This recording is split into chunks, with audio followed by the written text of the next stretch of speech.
Can you believe it's Easter? It is crazy. It snuck up on us, but it is, if you look at a calendar, it is the beginning of April. And you know what that means, don't you? The Masters is almost here. The University of Arizona just choked yet again in March Madness. Both those things are traditions unlike any other, but that's not what I'm talking about. It's the beginning of the second quarter of the year, April, which for me means my HOA payment was due this month. For some reason, the HOA in my neighborhood, which has not added one service to my neighborhood in the last several years, continues to increase the fee. So quarterly, to live in Winrose, which is right across the street where I live, I pay $252 per quarter, and that is for one park with dead grass. Now, I know if you live in Verrado or Victory or Pebble Creek, you're probably just rolling your eyes at me at $252 a quarter. But one thing we can all agree on is the fact for the vast majority of us in this room who have an HOA, the HOA, while its purpose is to enhance our neighborly experience, doesn't always do that. Case in point, I couldn't sleep the other night. It was Monday night, Tuesday morning. So it's 1:30 in the morning. I look to see what time it is on my phone, and I do like what you should do if you can't go back to bed. You just start doom scrolling through Twitter. I stumble across this really long tweet by a guy named Ethan Brooks. I have no clue who Ethan Brooks is, but this tweet has gotten 4.4 million views. So here's what it says. Kind of long, but worth it. He says, I got a letter from the HOA yesterday. Actual letter. In an envelope with a stamp in 2026. The letter said my trash can was visible from the street for too long on collection day. The fine is $50. I checked my Ring camera. The truck came at 7:03 a.m. and I brought the can in at 7:14 a.m. 11 minutes, $50. That's $4.55 per minute of trash can visibility. My therapist charges $2.50 an hour. That is $4.17 per minute. My trash can sitting in a driveway is now more expensive per minute than therapy. I looked at the letter again. It was signed by the HOA president. Her name is Karen. Of course it is. I know this woman. She lives 4 houses down, and she still has her Christmas lights up. It's March. I know because I drive past them twice a day, and because that's what I do. I checked the HOA bylaws, all 47 pages of them. Section 4.2 says all exterior fixtures and lighting must be seasonal and removed within 30 days of the applicable holiday. Her lights have been up for 97 days. I went to the HOA meeting. It's a Tuesday night, 7 p.m. I'm in a church basement with folding chairs and a fruit platter that nobody touched. 7 people showed up. 4 of them were on the board. The other 3 were there to complain. I was there to read. My wife came with me. She didn't want to, but she said, if I don't come, you're going to end up on the news. I brought my legal pad. Karen called the meeting to order, started talking about community standards and property values, the importance of curb appeal. From a woman whose Christmas lights are still blinking in the month of March, I raised my hand. She said, we'll take questions at the end. I said, it's not a question, it's a point of order. And she looked at me, so I opened my legal pad. I said, Section 4.2 requires seasonal decorations to be removed within 30 days. Your Christmas lights have been up for 97 days. You fined me $50 for 11 minutes of trash can visibility on collection day while you've been in violation for over 3 months. And the room got quiet. One of the other 3 complainers said, you know what, he's right. The board members just looked at each other. Karen said, that's a separate issue. I said, it's the same bylaws. She said, we'll review it. I said, I already did. It's on page 12, and I'm happy to share my highlights. My wife looked at the ceiling. Some things never change. And Karen said, I think we should move on. I said, I agree. I'll move on when your Christmas lights do. Nobody laughed, but I wasn't joking. I paid the $50 because it's $50, and I'm not going to die on that hill. But if the rules apply to me, they may apply to everyone too. So I filed a formal complaint about the lights with photos, time-stamped. It's funny how surveillance works both ways. The fine for seasonal decoration violations is $75 per occurrence. She'd been in violation for 67 days past the 30-day grace period. You know what? I'll let her do the math, or I'll do it for her, because that's what I do. I make common sense common again. Please fix this, Karen. Thanks. Sent from my iPhone. So I read that. I laughed at 1:30 in the morning. My wife was still asleep, and then I rolled over and I tried to go back to sleep. You have several elements going on in that tweet, okay? You have different perspectives. You have Karen, you have our guy Ethan, you have the HOA board, and then you have the two other people that showed up to the meeting. Then you have facts that are brought to the meeting. You have an HOA board which operates through what's supposed to be black and white bylaws, but oftentimes what the HOA does is it bends the verbiage to twist things away from this little thing called common sense. And when you have the resident who's trying to bring common sense to the table, at the end of the day in that story, there is one correct party here. And it's common sense for all of us to be in agreement on who that is. This morning, we gather because of cold, hard facts that the tomb is empty and that Jesus Christ has risen from the dead. But yet, you look around at that statement, and it doesn't take long to see that there's all kinds of different perspectives on what actually happened. In our passage this morning, we are going to look at a couple different perspectives on the resurrection, while simultaneously keeping in mind that the only one perspective out there can be both right and true. And you're going to see in our time together, just the big idea of this passage is that there's many perspectives on the resurrection. Only one can be right, and the answer is common sense. So my goal is to leave here this morning where we're all on the same page of what common sense is. If you have your Bible, please turn it to Matthew chapter 27. And here's what we'll see in our text this morning. 3 different perspectives. You're going to see the first one, which is the fear of the unknown. And then we'll look at the miracle of common sense. And then we'll finish on a high note with the stupidity of uncommon sense. So remember, many perspectives on the resurrection. Only one of those can be right. And that answer just happens to be common sense.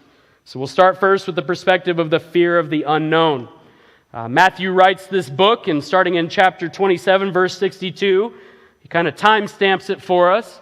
He says, "The next day, which followed the preparation day, the chief priests and the Pharisees gathered before Pilate. And they said, 'Sir, we remember while this deceiver was still alive, he said, after 3 days, I'm going to rise again.' So I'm well aware that we're here this morning to gather up and celebrate Resurrection Sunday. But for the purposes of this passage, we got to back up a day to Saturday. That's where we're at in verse 62. The next day is the day after Jesus is crucified, which is Saturday. And here, the same religious leaders that pushed Jesus to his death, they get together with the governor, Pilate, who ultimately gave the stamp of Rome's approval to put Jesus on the cross. And remember, this section is all about the fear of the unknown. And this group, as they approach Pilate, and even Pilate, they're still kind of feeling the threat, the proverbial threat that might still be out there of this guy named Jesus, even though he's dead and he's placed in a tomb. And you see the chief priests and the Pharisees get together, and we kind of gloss over that when we read it. Both those groups are Jewish people, but those two groups did not like each other. This would be like modern day example of like J.D. Vance and AOC uniting together for common purpose, which they might do if the world was on fire, but doubtful. So these two groups of people, they remind Pilate, hey, this Jesus guy that you sentenced to die, they refer to him as a deceiver. He used to tell everyone within earshot that he's going to rise from the dead within 3 days. And here it's Saturday. So they have a little urgency to them. And they ask him, give orders that the tomb be made secure until the 3rd day. Otherwise, his disciples may come, steal him, and tell the people he has been raised from the dead, and the last deception will be worse than the first. Remember this reasoning. So they want this Jesus hype to just die. This 2,000 years ago, conspiracy theories were a thing back then, and they're making up what might happen because they want the tomb to not just be closed up, they want Roman guards to be stood in front of it. So Pilate, the governor, responds, you have a guard of soldiers, go and make it as secure as you know how. The translation from the Greek's kind of goofy. Pilate's not telling them, go find guys that you know that can guard the tomb. What Pilate's saying is, here, you can take some of my guards, go to the tomb. So this is a Roman guard, or as we'll find out, Roman guards that are sent to the tomb. And they just have to stand in front of this already sealed tomb and just make sure Jesus doesn't sneak out of it. So verse 66, they went and secured the tomb by setting a seal on the stone and placing the guards. So they get there and it's construction time. It's already been closed by Joseph of Arimathea, whose tomb it was. But they take the stone that served as the door. I don't know if they stopped at Home Depot on their way, grabbed some epoxy, but they sealed the stone. Then they put 2 guards right in front of the tomb. So now you just have a dead man who's dead inside the tomb. There's no way to get in or out of the tomb. And if you tried, you would run into soldiers at the front. So at first reaction, you read this story, and you seem to understand that the Jewish authorities kind of covered all their bases in order to protect themselves from this fear of the unknown. And this is perspective number 1. So just think together about what's going on here. Jesus, in his whole entire ministry, for the last 3 years before he's put on a cross, he would continuously make claims about who he is. And he would do that in different ways. And then he would back those claims up in different ways. So you could find Jesus in the Gospels. We've been studying the book of Matthew for a while. You see Jesus heal people. You see Jesus do all kinds of miracles. He tells people that their sins are forgiven, which only God can do. He teaches with this authority that nobody had ever seen before. So all these things at face value kind of point to the fact that Jesus might really be who he says he is, and that's God in the flesh. There's actually nothing that Jesus did that might make an honest person doubt that he is God. But yet the religious leaders still did. And here I think they move with such urgency because in the back of their minds, they feared that Jesus might be all the things that he actually claimed to be. If there were holes in what Jesus said, he would just be turned out as a false Messiah. But there weren't holes. And he said that he would rise from the dead. And as they sat there on Saturday, they wanted to make 100% sure that that would happen. Why? Because of the fear of the unknown. As they said in verse 64, if the disciples get in the tomb and steal Jesus' body, they might claim that he resurrected from the dead, and then the last deception will be stronger than the first. So just think logically here. Even if the disciples could break in the tomb and steal Jesus' body and claim that he resurrected, it would be a matter of time. Certainly we wouldn't be sitting here in 2026 where they would have been caught already. So clearly the truth of who Jesus is in the back of the religious leaders' minds. And all they're trying to do is kind of suppress those thoughts. But the story continues.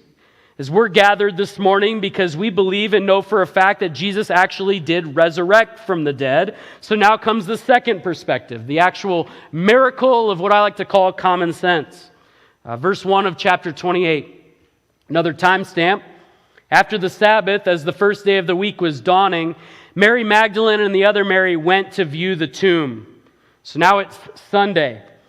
For the Jewish people, their Sabbath was a Saturday. And the sun is coming up on Sunday. And Mary Magdalene and the other Mary, who if you were here on Good Friday, we kind of left on Friday night. These were the 2 women who could see Jesus from afar be put on the cross and brutally beaten and hung on a cross. And then they followed and saw Jesus be put in their tomb. So here they are in verse 1. They come back in the picture. And now they're going to the tomb the morning of Sunday. They show back up. And I think what Matthew's trying to teach us is that these 2 Marys were just faithful and committed disciples of Jesus Christ. So they'd probably spent Saturday a little bit worried. They're clinging to hope of what Jesus said, but still, their Savior was dead and he was in a tomb. So just imagine kind of the excitedness that they showed up with at the tomb that day of what's going on here. They wanted to make sure their friend was okay, even though he was dead in there. So Sunday morning, they show up at the tomb, and then things start happening. There was a violent earthquake because an angel of the Lord descended from heaven and approached the tomb. He rolled back the stone and was sitting on it. And his appearance was like lightning, and his clothing was as white as snow. So a couple days earlier on Friday, Jesus dies on the cross. And when Jesus takes his last breath, the Bible tells us that the earth quaked, The rocks were split. Darkness covered the surface of the earth, and the veil of the temple was torn from top to bottom, perfectly in half. And we said that those things were an act of God to show that when Jesus Christ breathed his last breath on the cross, that God showed the world that actually that was the Son of God who was dead. Here you see similar circumstances at the morning of the resurrection. While Mary and Martha are standing there, the earth starts to quake below their feet, and now an angel of the Lord appears in front of them. And Matthew tells us he descends from heaven, which Matthew's trying to tell you this is an act of God the Father. It was God the Father that resurrected Christ from the tomb.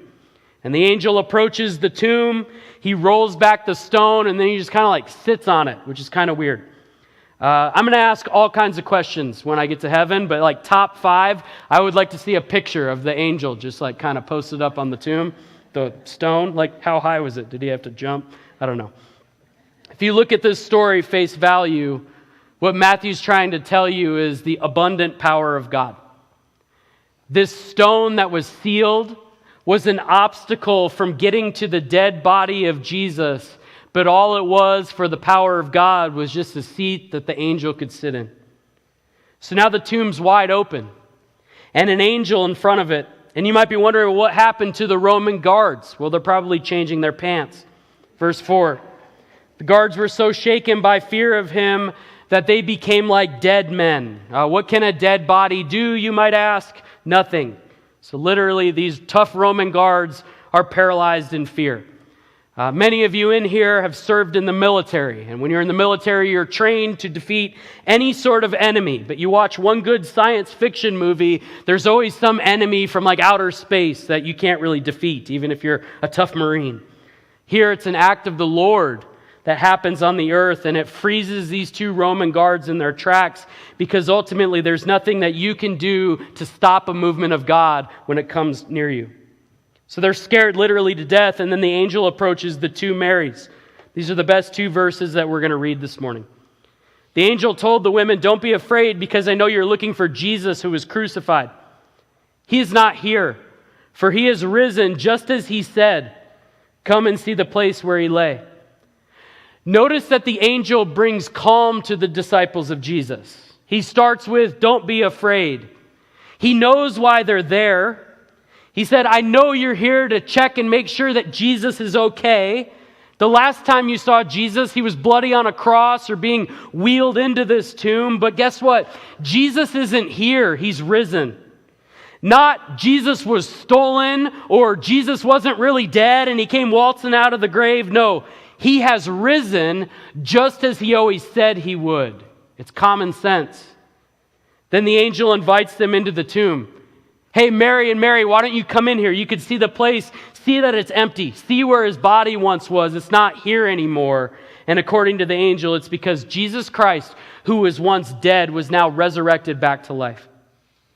Once he shows them around the empty tomb, he then tells them, "Go quickly and tell his disciples that he is risen from the dead, and indeed he's going ahead of you to Galilee. You will see him there. Listen, I have told you. You should come back next week. That's when Jesus is in Galilee." He says, "Go quickly. Don't delay." Just a side note to all the Christians in the room. If the good news of the resurrection has truly applied to your life and changed your life, that is not something to keep to yourself. You should go quickly and proclaim it to others. In this case, the women needed to go find Jesus' disciples. All 11 disciples, the ones who 48 hours earlier totally ditched Jesus when he most needed them. Notice the angel communicates the truth or the common sense twice. Christ is risen in verse 6. Christ is risen in verse 7. We gather this morning, not just on Easter, but we gather every single Sunday as a church because of the truth of the message of this particular angel. We don't gather because Jesus' body was stolen. We don't gather because we think that Jesus never really died and he went walking out of the grave on his own. No. The Church of Jesus Christ places their faith in the fact that Jesus Christ was once dead and he was resurrected from the dead. And that was all that the disciples who had once gone away from Jesus needed to hear for confirmation that maybe Jesus Christ was every bit of the man that he claimed to be. So departing quickly from the tomb with fear and great joy, they ran to tell his disciples the news. So notice they're obedient to what the angel asked them to do. They're still kind of shook by their encounter, but they leave the tomb to go share the good news with Jesus' followers.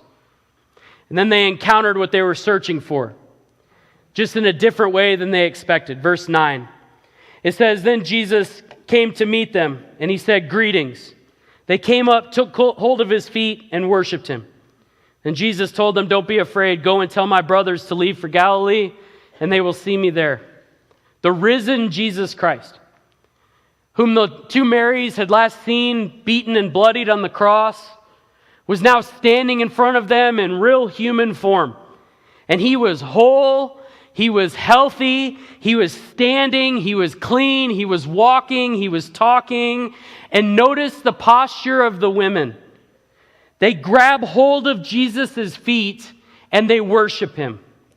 If I come up to you while you're standing in line at the photo booth after this service and I grab hold of your feet and I start worshiping you, you will probably fire me from my job.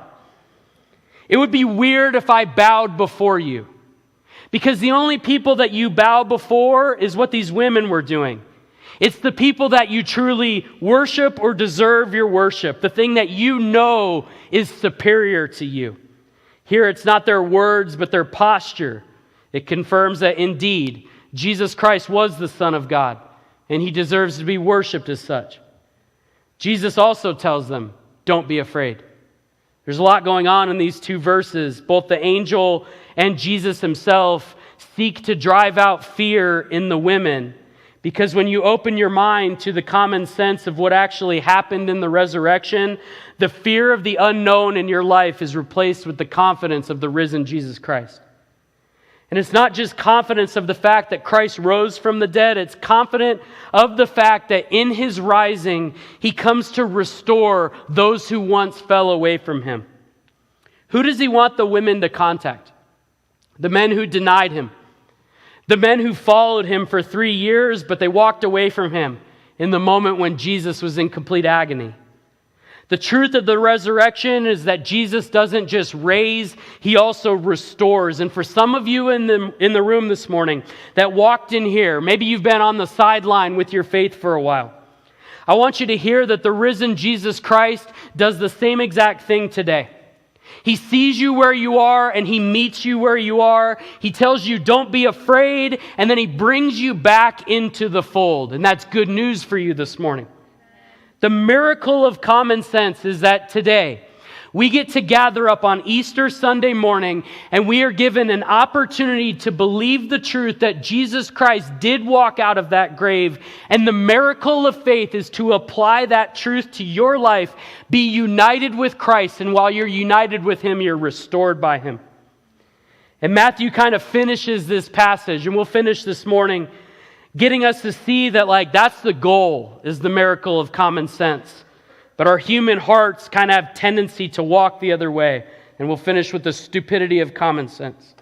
So here's the other side of the story. Back to the guards. As they were on their way, some of the guards came into the city and reported to the chief priests everything that had happened. Just imagine that conversation. After the priests had assembled with the elders and agreed on a plan, they gave the soldiers a large sum of money. So the two Marys, they leave and they go try to find the disciples, and simultaneously, these two guards that kind of snap to, they tuck their tails between their legs, and they have to go report back to the Jewish leaders what happened. Hey, we were guarding the tomb, and then there was an earthquake, and an angel came, and somehow that stone that we sealed was opened, and then next thing you know, Jesus was just gone, and we were scared. We were so scared we couldn't even move. So now the priests and the elders have no clue what to do. They have to come up with some sort of cover-up. Back to the fear of the unknown. Their deepest fear was actually happening. So they think, here's what we're going to do. We're going to bribe them. We're going to make them sign an NDA. And then we're just going to give them a bunch of cash, hush money. This is politics 101. Then verse 13. They tell them to make up a story. Hey, say this. Say his disciples came during the night and stole him while we were sleeping. But hey, if this reaches the governor's ears, we will deal with him and we'll keep you guys out of trouble.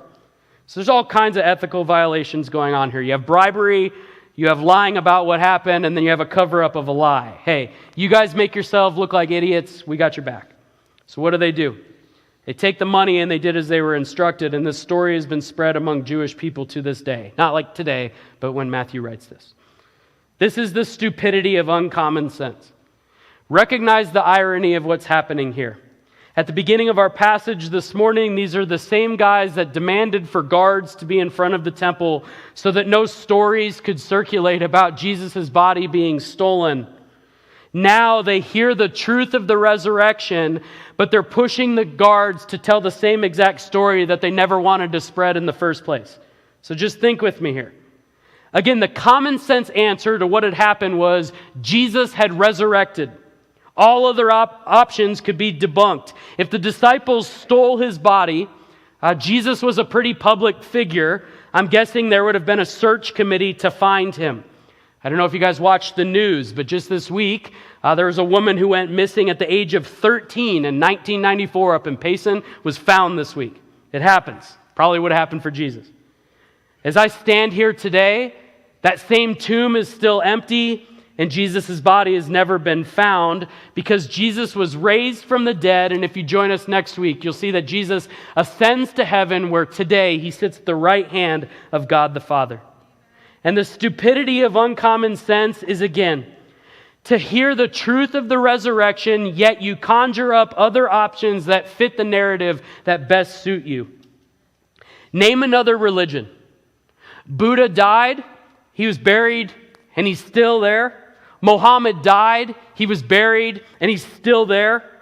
Forget world religions. Name the thing that you worship most in your life, the thing that you bow down to. If it's not Jesus Christ, that thing is either dead or it's decaying. And that thing did nothing to save you, and it would only fit the narrative of what you want for so long before it's too late. So this morning, as we tie a bow on the passage in Matthew that tells us the facts of the resurrection of Jesus Christ, the question for all of us in this room, given these three perspectives, is how will you walk out of here today? I know y'all want to eat lunch and take a picture and do all these cool things, but for the next couple minutes, think, how am I going to walk out of here spiritually? Maybe you came in here this morning, and for you, you're kind of in the camp where it's the fear of the unknown in your life. You're not naive to who Jesus is. You've heard the claims of Jesus. Maybe this morning you're kind of convinced, yeah, the resurrection really did happen. But there's really nothing in you that really pushes you to outright denial. You don't hate Jesus, but you kind of just worry. You worry that, man, if I give my life to him this morning, that might require some changes in my life. And a lot of those changes would be huge changes. And I would have to have faith that Jesus Christ really is better than the thing I'm doing right now. And that Jesus Christ really does have your best in mind. That's a fear of the unknown. Is this all too good to be true? Maybe you came in this morning and you could kind of be put in the camp of the uncommon sense people. And I don't say that to offend you. But you've spent a lot of your life, or maybe the past several years, you kind of just make up different stories on why Jesus isn't who he says he is.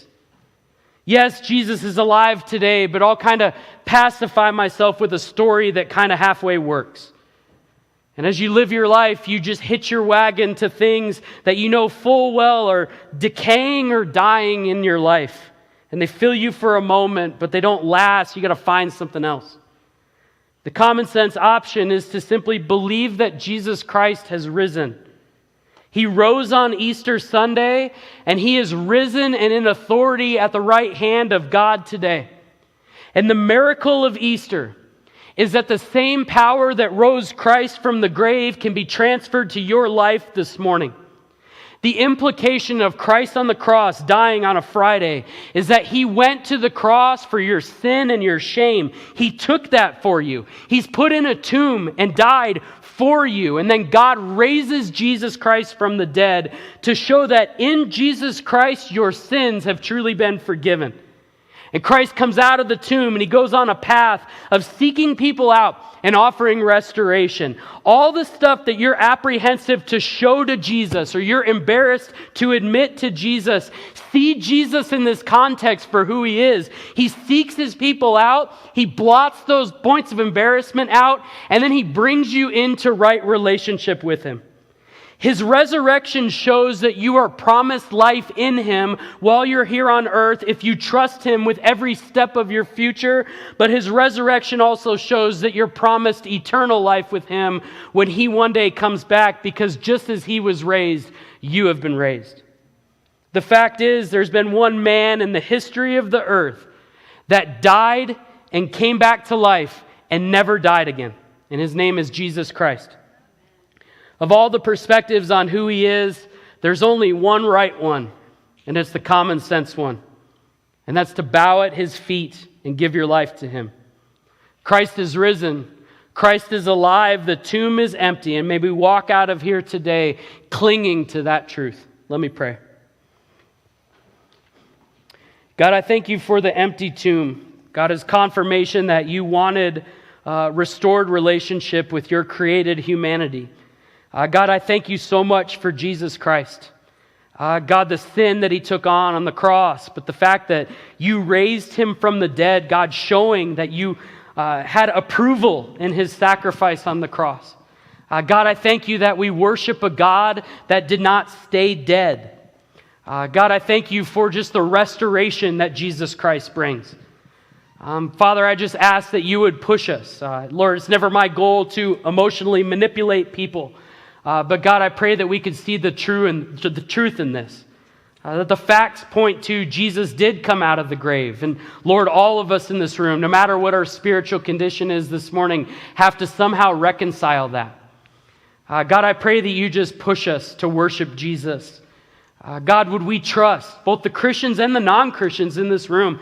God, I just ask that we can trust to just bow down before him and understand that his ways are so much better than what we have thought of. God, just push us to obedience in Christ, knowing that he did it all for us. God, we don't have to work to get to him. God, he seeks us where we're at.